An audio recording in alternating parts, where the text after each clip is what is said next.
Salut à tous et bienvenue sur la chaîne. Aujourd'hui, on va parler d'un sujet qui nous touche tous, l'échec. Oui, ce mot qui fait souvent si peur, qu'on cherche à éviter à tout prix. Mais si je vous disais que l'échec n'est pas une fin en soi? Et si au contraire, c'était la clé la plus puissante pour déverrouiller votre réussite? Restez avec moi car dans les prochaines minutes, on va complètement déconstruire cette idée négative de l'échec et apprendre ensemble à en faire notre meilleur allié pour atteindre nos objectifs, surtout avec la nouvelle année 2025 qui approche à grands pas.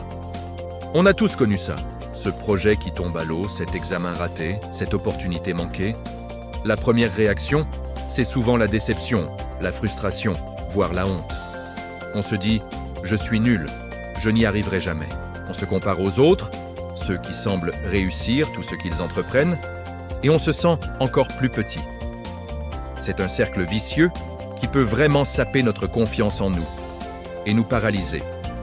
Mais la vérité, c'est que toutes les personnes que vous admirez, sans exception, ont échoué. Et pas qu'une fois. La différence, ce n'est pas qu'ils n'échouent jamais. La différence, c'est ce qu'ils font de leurs échecs. Pensez à J.K. Rowling. Avant de devenir l'auteur mondialement connu d'Harry Potter, son manuscrit a été rejeté par 12 éditeurs. 12.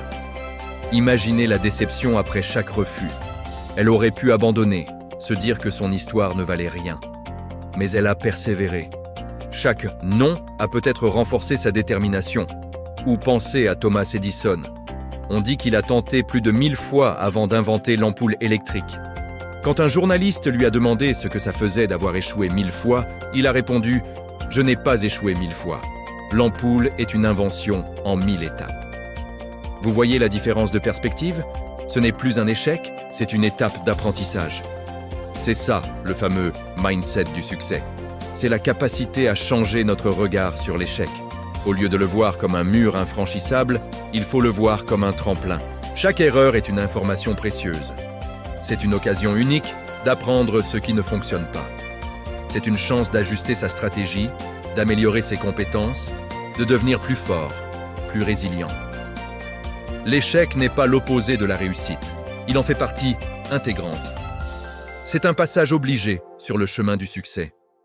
Alors, comment on fait concrètement pour transformer nos échecs? La première étape, c'est d'accepter l'émotion. C'est normal d'être déçu ou triste. N'essayez pas de refouler ces sentiments. Vivez-les, mais ne les laissez pas vous définir. Donnez-vous un temps limité pour accuser le coup, puis décidez consciemment de passer à autre chose. La deuxième étape, c'est l'analyse objective. Une fois que l'émotion est un peu retombée, prenez du recul. Posez-vous les bonnes questions, sans vous juger. Qu'est-ce qui n'a pas fonctionné exactement? Pourquoi? Quelles étaient mes erreurs? Qu'est-ce que j'aurais pu faire différemment? Quelles leçons puis-je tirer de cette expérience? Essayez d'être le plus honnête et précis possible. Notez tout ça sur un carnet si ça vous aide. Le but n'est pas de se blâmer, mais de comprendre. C'est un débriefing avec vous-même. Ensuite, la troisième étape, c'est de redéfinir l'échec. Ne dites plus « j'ai échoué », mais « j'ai appris ». Cette simple reformulation change tout dans votre cerveau. Vous passez d'une position de victime à une position d'acteur. Vous n'êtes plus quelqu'un qui subit un échec, mais quelqu'un qui accumule de l'expérience. Chaque expérience, bonne ou mauvaise, vous rend plus compétent. C'est une leçon de vie qui a une valeur inestimable. Et enfin, la quatrième et dernière étape, la plus importante, passez à l'action. Utilisez ce que vous avez appris pour essayer à nouveau. Mais pas de la même manière. Faites les ajustements nécessaires. C'est ça, la différence entre l'acharnement et la persévérance intelligente. S'acharner, c'est refaire sans cesse la même chose en espérant un résultat différent. Persévérer, c'est essayer encore, mais en étant plus malin, plus informé, grâce aux leçons des tentatives précédentes. Pensez à 2025 qui arrive. Beaucoup d'entre nous vont prendre de nouvelles résolutions, se fixer de nouveaux objectifs. C'est super. Mais soyons réalistes, il y aura des obstacles.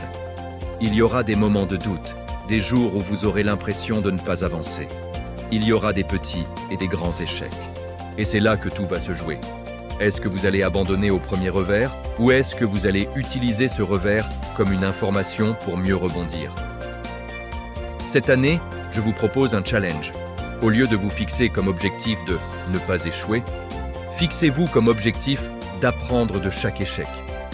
Adoptez ce mantra. Chaque échec est un tremplin. Quand quelque chose ne se passe pas comme prévu, au lieu de vous morfondre, ayez le réflexe de vous demander « Ok, super. Quelle est la leçon ici? Qu'est-ce que je peux améliorer pour la prochaine fois ?» Ce changement de mentalité va absolument tout transformer. Vous aurez moins peur de prendre des risques, d'oser, de sortir de votre zone de confort. Parce que vous saurez que même si ça ne marche pas du premier coup, vous n'aurez pas perdu. Vous aurez gagné en expérience. Et l'expérience, c'est ça, la vraie richesse. C'est ce qui construit la confiance en soi, la résilience et, à terme, le succès durable. Le succès n'est pas une ligne droite et ascendante. C'est une courbe pleine de hauts et de bas, de détours, de reculs. Ceux qui arrivent au sommet ne sont pas ceux qui n'ont jamais trébuché. Ce sont ceux qui se sont relevés une fois de plus que les autres, en ayant appris de chaque chute. C'est une véritable leçon de vie. La peur de l'échec est souvent bien plus paralysante que l'échec lui-même.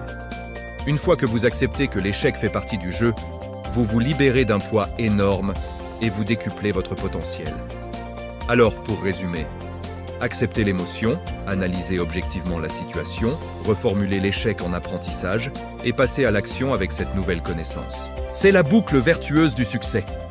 N'ayez plus peur d'échouer. Au contraire, soyez excités à l'idée d'apprendre. C'est le plus beau cadeau que vous puissiez vous faire pour votre développement personnel et professionnel. Avec 2025 qui se profile, c'est le moment idéal pour intégrer ce nouvel état d'esprit. Quelle est cette chose que vous avez toujours voulu faire, mais que vous n'avez jamais osé par peur de l'échec? Lancer votre chaîne YouTube, apprendre un instrument, créer votre entreprise. Postulez à ce job de rêve, faites-le. Et promettez-vous que, quel que soit le résultat, vous en tirerez une leçon précieuse qui vous servira pour la suite. J'espère sincèrement que cette vidéo vous a apporté une nouvelle perspective et une bonne dose de motivation. L'échec n'est pas votre ennemi.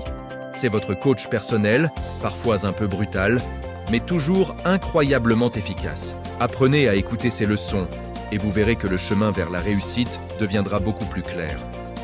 Dites-moi en commentaire quel est le plus grand enseignement que vous ayez tiré d'un de vos échecs. Ça m'intéresse beaucoup et ça pourra inspirer toute la communauté. Si cette vidéo vous a plu et que vous voulez plus de contenu sur le mindset, la motivation et le développement personnel, n'oubliez pas de liker, de partager et surtout de vous abonner à la chaîne pour ne rien manquer. Merci d'avoir regardé jusqu'au bout.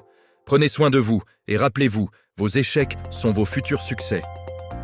À très bientôt.